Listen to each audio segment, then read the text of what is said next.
Coming up for Leading Second. I think in ministry right now, we're too addicted to being big. I think we need to ditch that as a goal. I don't know about you. I'm not trying to build big ministry anymore. I want to build effective ministry. Something that is effective for the purposes of God. For all those who serve on church teams, serving a vision bigger than themselves. And if you are a pastor, and if you are a minister, and if you are a leader, and if you are a builder. For all those leveraging their life for the cause of Christ. I really only know you're all in until you don't get your way. It's the only way I can ever really know you're here for the vision. It's easy to come for a program. It's easy to come for a person. It's easy to come for a position. But I'm talking about the vision. Posture of a second chair leader is this: I am blessed with everything and entitled to nothing. Special guest Charlotte Gamble. In order to step into our callings, we must step out of our comfort. And Pastor Larry Bry. We are going to expand it so that more people can come underneath the umbrella and meet Jesus as their Lord and Savior. And he's saying, I've entrusted a moment to you. I've entrusted something to you. I've entrusted resource to you. I've entrusted opportunity to you. What are you going to do now with the opportunity I gave you to build my church and move the kingdom of God forward? Leading Second Camp, February 25th and 26th, 2026, San Antonio, Texas. Register today at leadingsecondcamp.com.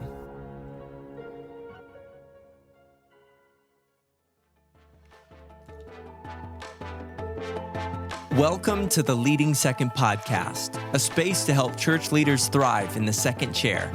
Today's conversation will help you embrace your calling, get it right with your pastor, and lead in an uncommon way. Let's jump in.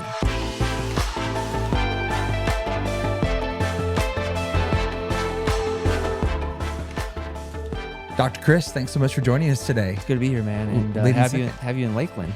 Right. I love SEU. Yeah. We have told our daughter she has a few options available to her to go to college. SU, and SU. Yes, that's what we told her. Exactly. But I'm excited to be here today. I respect you. I love that you're in this capacity here now, but catch us up. It's been a couple years since you've been in our space. So you've moved, you've transitioned. Yeah. No, Brandon, it's an honor to have you, man. And yeah, last time I was with you guys, I was in Tennessee, Franklin, Tennessee, working with the US University. Right. Still great friends of mine. We have a articulation agreement with them at SEU. That's cool. Actually how I got to know Southeastern so well, was through our educational agreement. It's basically, if you take classes there, you can transfer them here. So I was instrumental in setting that up. And then SU had a dean search, and I threw my hat in the ring, and for some reason they picked me. That's amazing. That's amazing. So I've been here. I'm into my second year. So we've been working to move programs along, and we're bringing things to.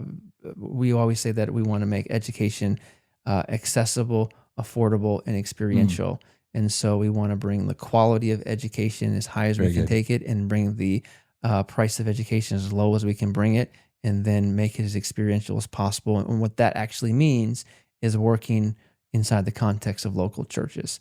And we feel that everything our students do, if they're studying theology or doing some practicum, needs to serve the context of the local church. And so those are our aims and our goals, and I think we're doing well with them. I think about every other friend of mine is in your ministerial leadership master's program right now, I think. And I run into SEU sites. I think you'd call them all over the nation. So I love what y'all are doing. I'm a big fan. I'm saying it publicly. I'm in for it at some point. We'll see. Every year I tell Jeremy it's one more year.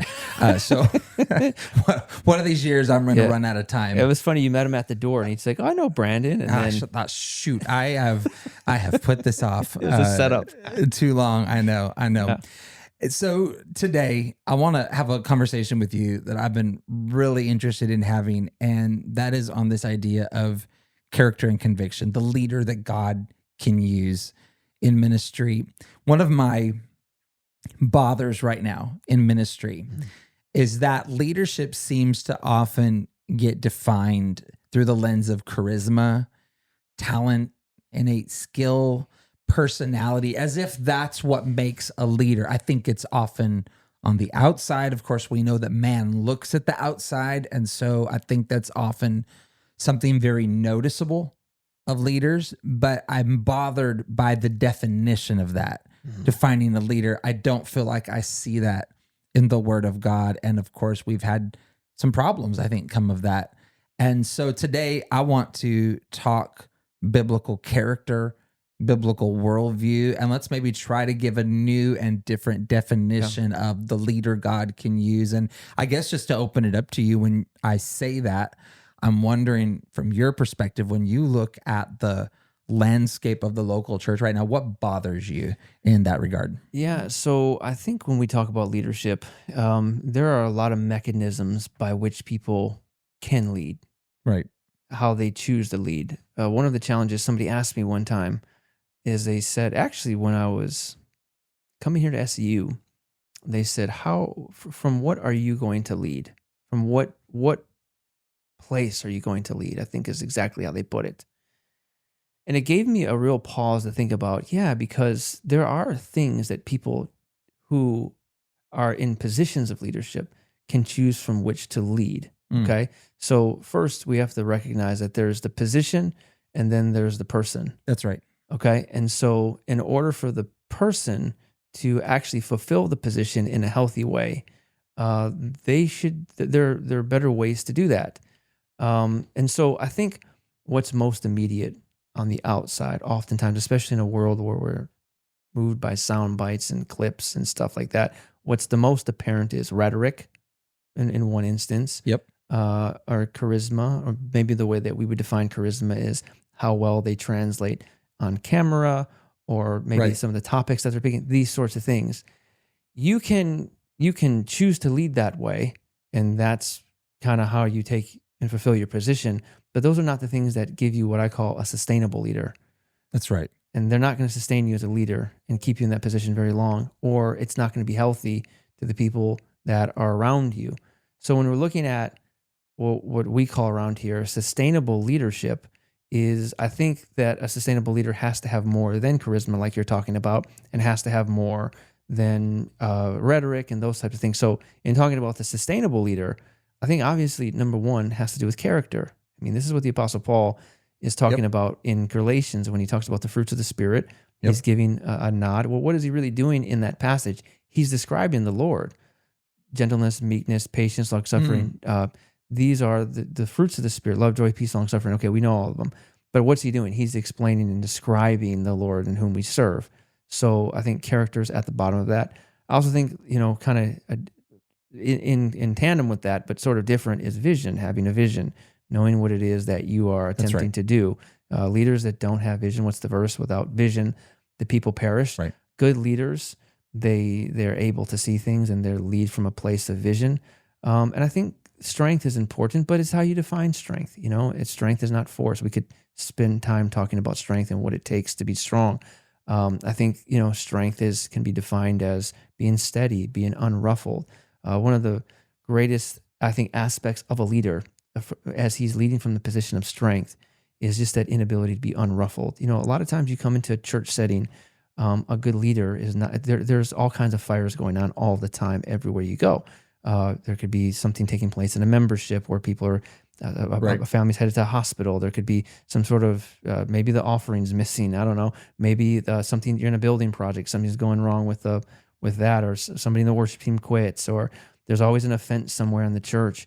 If you're leading from a position of strength, you're not ruffled by it. And that's what people need around them oftentimes, is somebody who's just a stabilizing factor, that the whole world can fall apart, and yet you're unmoved by it. And that's what people have a tendency to follow, is that sort of individual.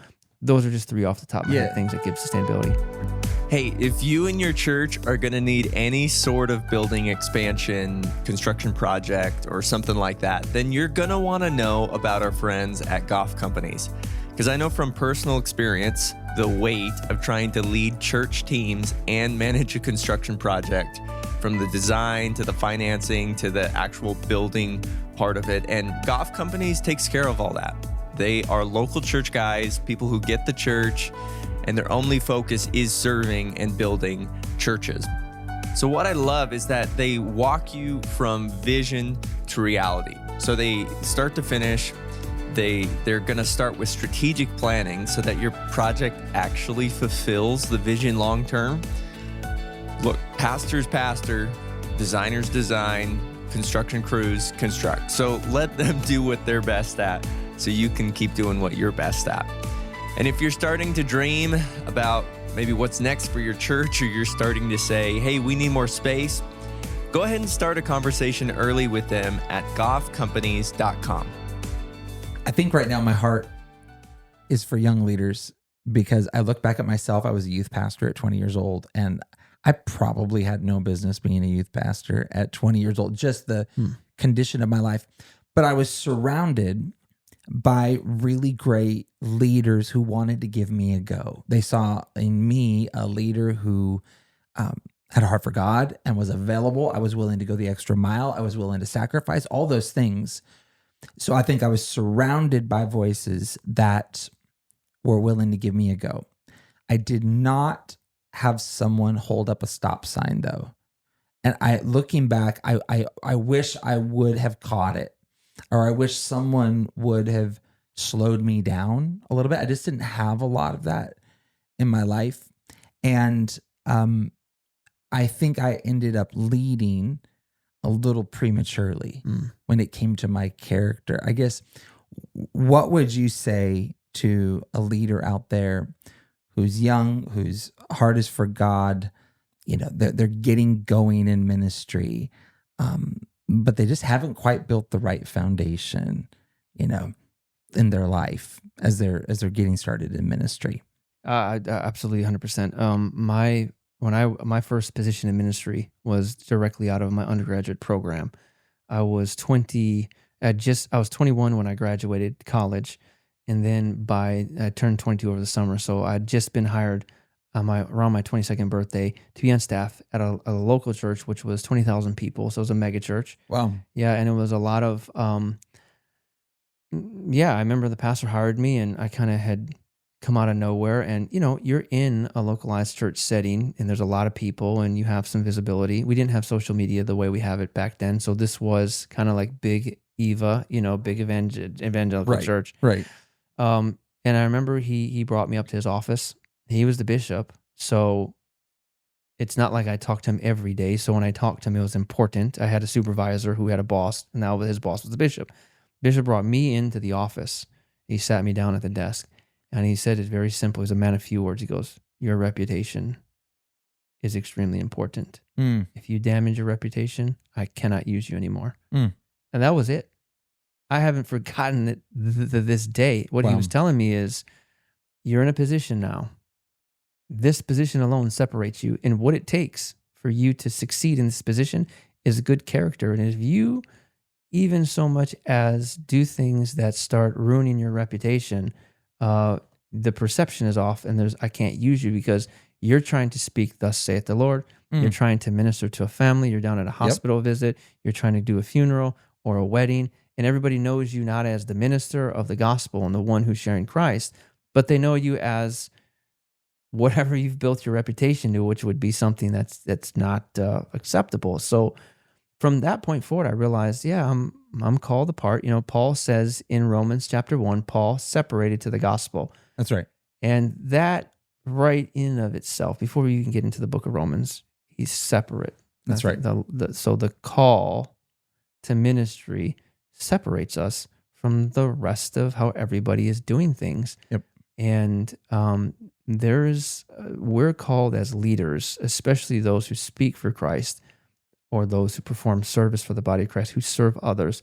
Yep. We don't necessarily get to do everything everybody else is doing all the time. We're called to a life that is higher, and that's because of the position that we're in, and the character has to match that. So you can go as far as Christian freedom and say you have the right to do this and the right to do that, but Paul said not everything is beneficial. In other words, it doesn't help my cause, what I'm trying to do, or what I'm trying to do for the gospel, to do these sorts of things. And the challenge with young people is that young people, you know, there's that saying, youth is wasted on the young, right? You have this, you have like this youthful. I've never heard that. That's an amazing thought. Wow. Right. Youth is wasted on the young. You have this energy to stay up till 2 o'clock in the morning, and I'm in bed by 8.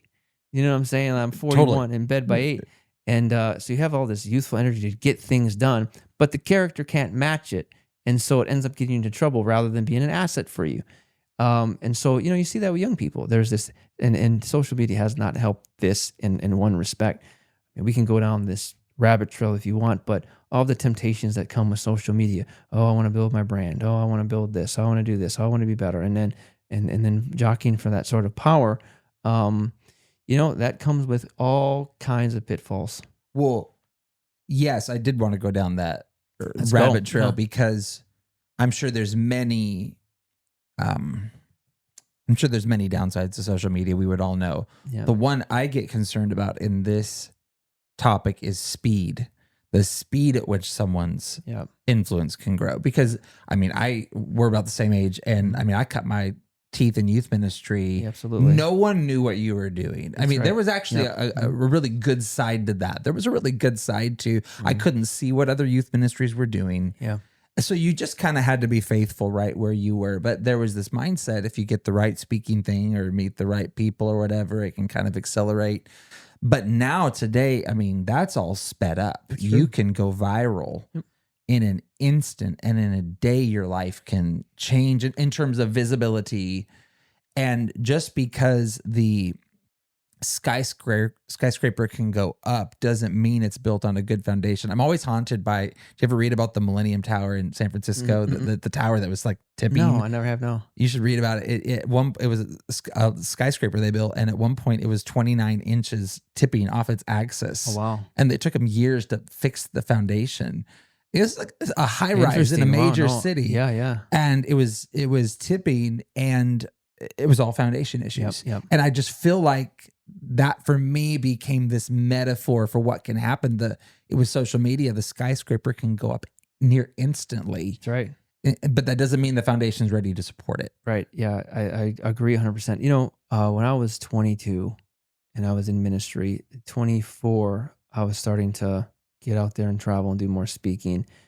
In 2009, that was about 2009, I was 24, 25. I had a really hard go at ministry. I failed a lot. I failed.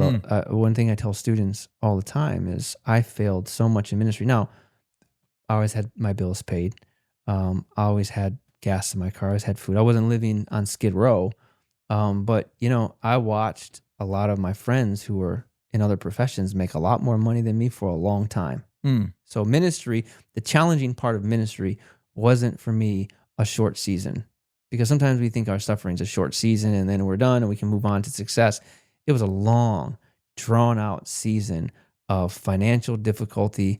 I can go through things in ministry that were just downright embarrassing. I cried bitter tears many times. I remember one time ministry had gotten so tough for me. I was in Palm Springs, California. Ironically, I ended up living there years later, but I'd gone to preach for this church. It wasn't a disaster, but nothing the church did. I just kind of realized how much money I didn't have, how I was failing, how my friends around me in ministry were succeeding.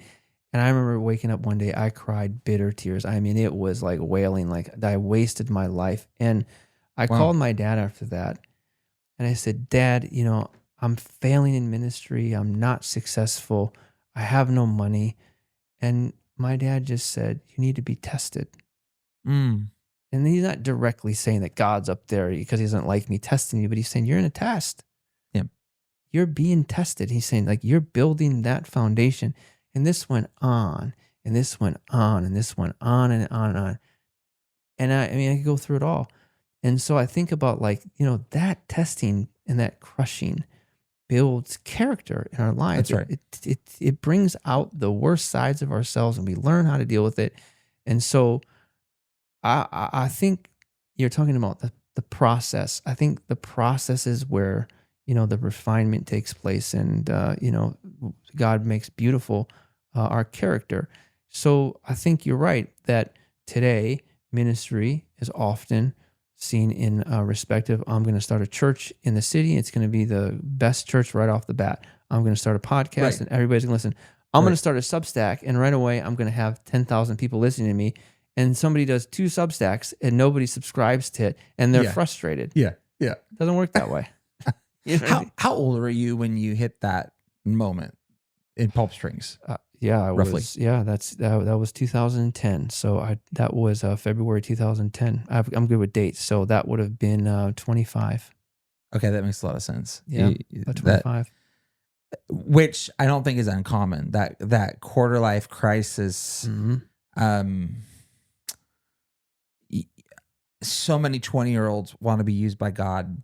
Have that deep desire, and somehow feel like it's not moving fast enough. It's not happening right then. And I've had more than one conversation trying to get some 25-year-olds like slow down and be in this for the long haul. I mean, for me, I didn't even feel like things start. I didn't even feel like I was thinking clearly until 30s.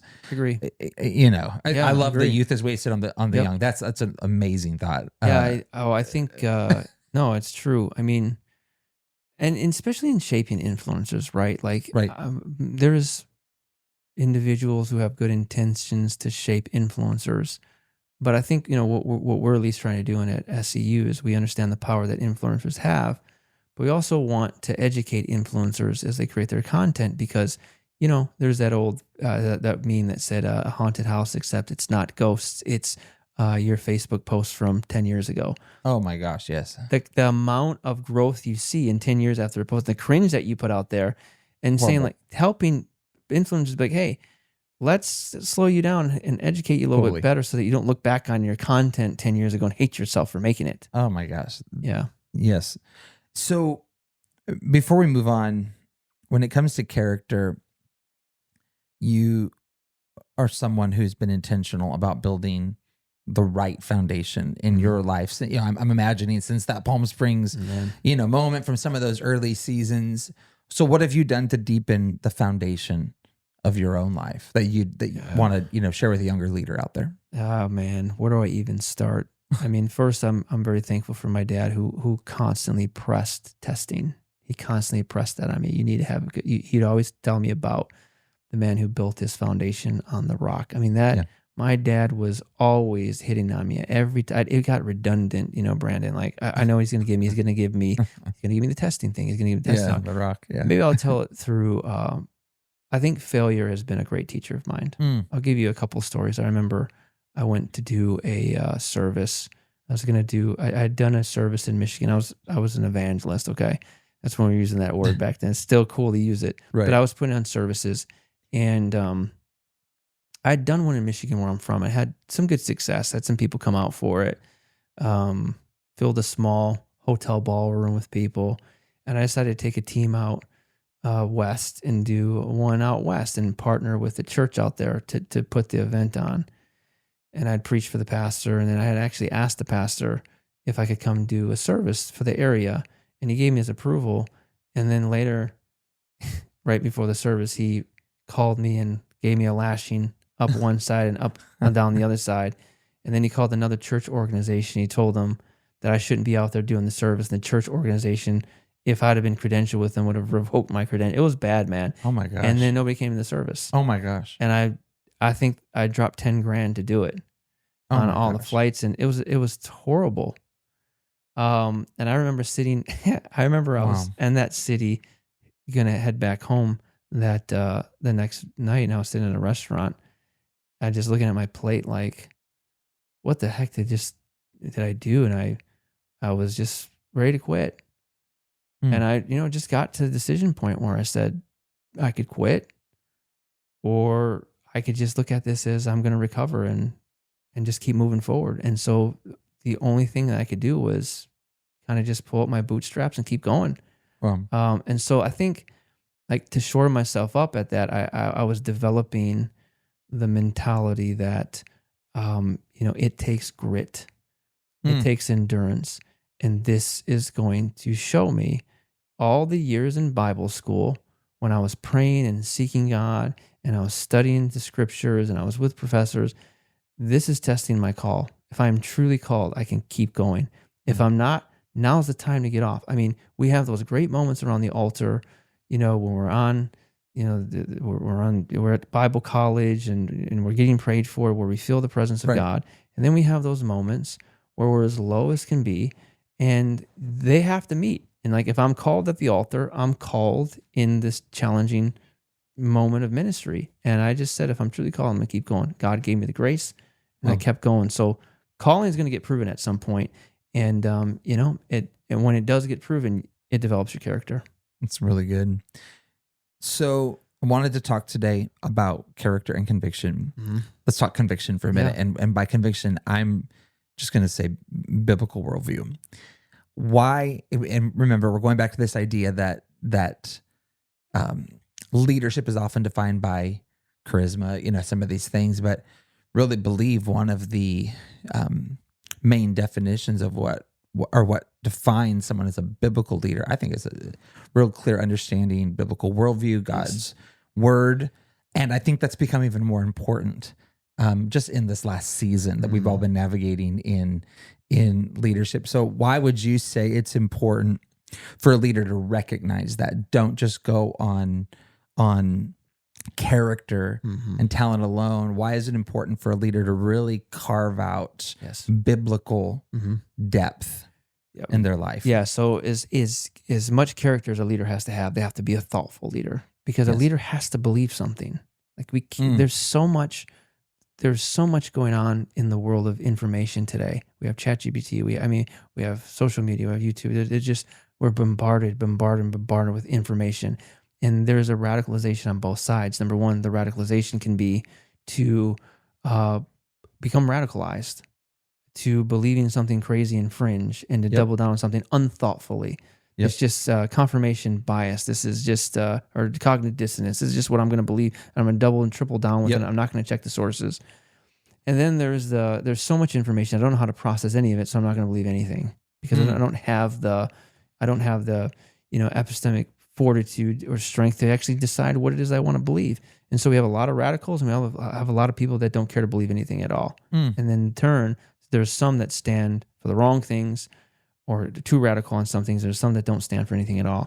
I think a true leader today is the individual who knows how to be thoughtful and knows how to think through things correctly. Brilliant. And stand for something.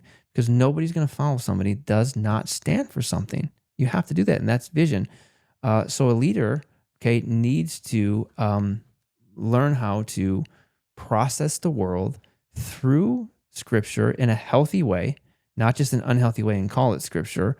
And that takes time and that takes development to be able to do that. So a leader that's able to do that doesn't just show up one day. It's that individual has been practicing that. Leaders are readers. Leaders are people who are good conversationalists. They're insightful. They're not just jumping to conclusions right away.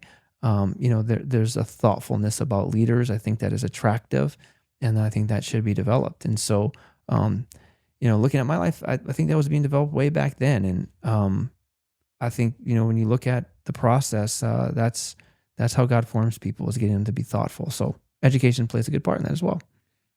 Where do you see leaders getting it wrong in that regard? And what would getting it right look like? Yeah.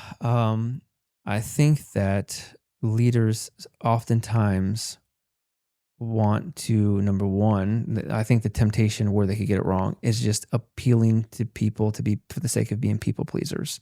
Totally. You know what I mean? Totally. This one of the interesting things about the Gospels is that in every Gospel, Matthew, Mark, Luke, and John, there's this notion of the crowd.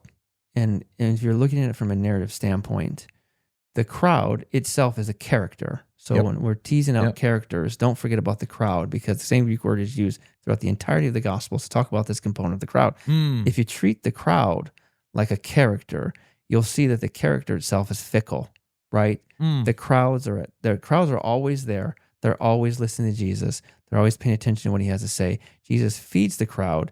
Jesus tends for the crowd. The crowd at times likes him. The crowd at times dislikes him. Right.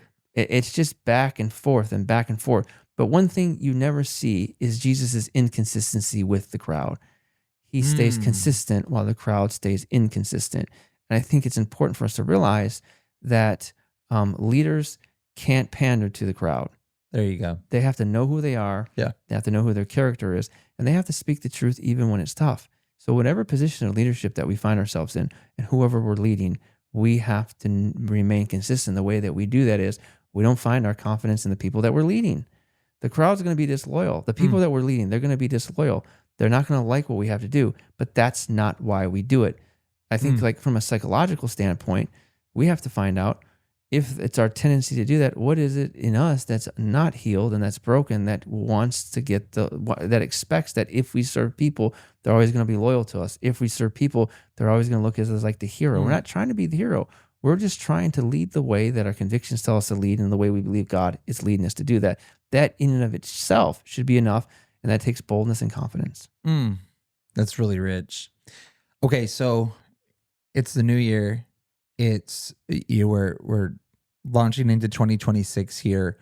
What would you say to the leader who wants to audit their life? They want to, this is a great season to begin something new. Yeah. What's a rhythm or two that you would recommend for a leader to embrace in their life to get a new year off to a right start? I would say, number one, always start with yourself first. You can't lead people until you're first leading yourself. Yeah. You have to do a good job leading yourself. And it's interesting how a lot of people want to be leaders of people and they don't even know how to lead themselves on their own.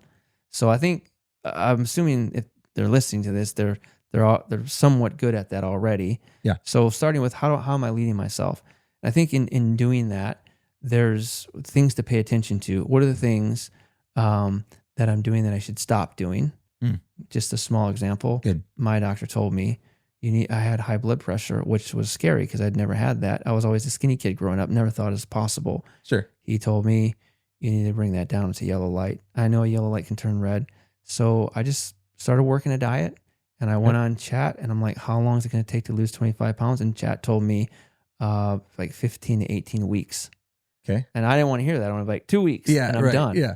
But I started making decisions. And so started cutting out sugar, gave up diet soda. I had terrible indigestion. I was going to go to the hospital one day for it. I just gave up Diet Coke. I'm good to go.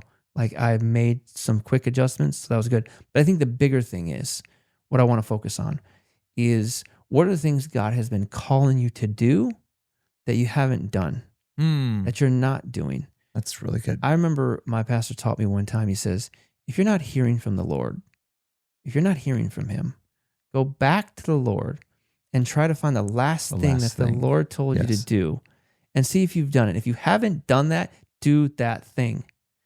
And that's the word. Yeah. You know what I'm saying? And so we got to go back and revisit the things that we believe God is leading us to do and telling us to do. And if we haven't done to do those things, and here's the reason why, Brandon, is because those are the areas and things that God calls us to so that he can bless us and we can be a blessing to others. And so I'll never forget when I sensed the Lord lead, now that education, I guess, is in vogue again. People want to be educated again. I go back to 2011. I was at a church service and there was a pastor who was expounding the Greek. Now I had 1 year of Greek in undergrad. I had been graduated from undergrad and I just felt I need to do this.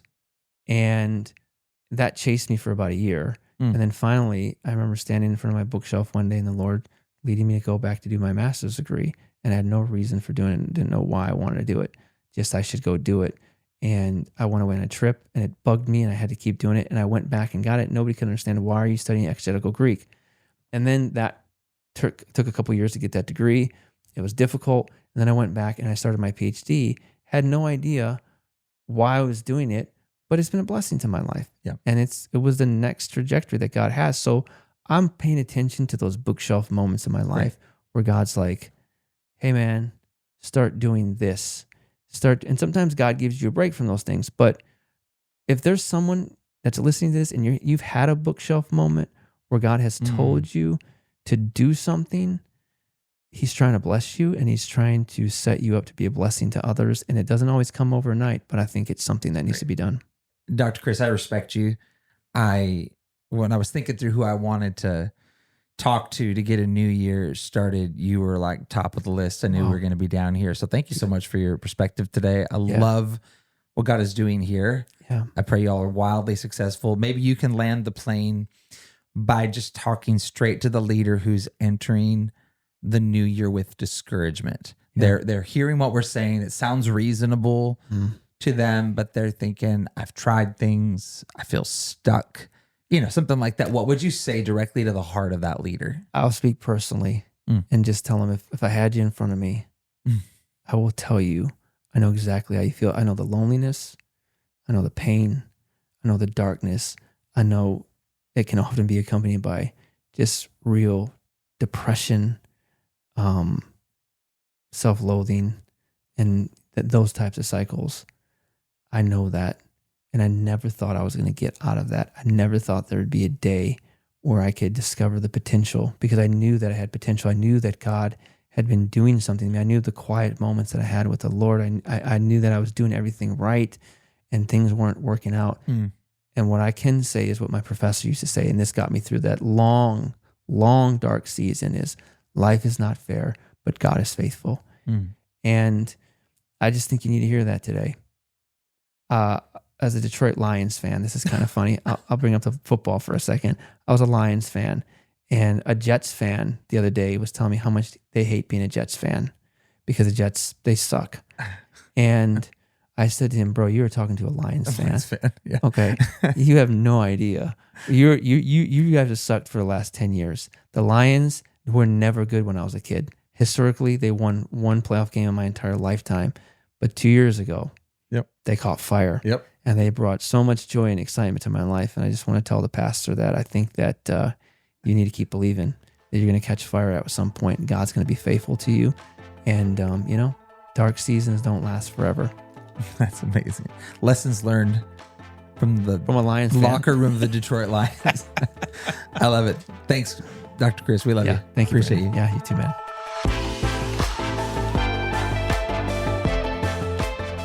It's our honor to serve churches and leaders across the globe. We equip ministry leaders with the coaching, events, and resources needed to embrace their calling, get it right with their pastor, and lead in an uncommon way.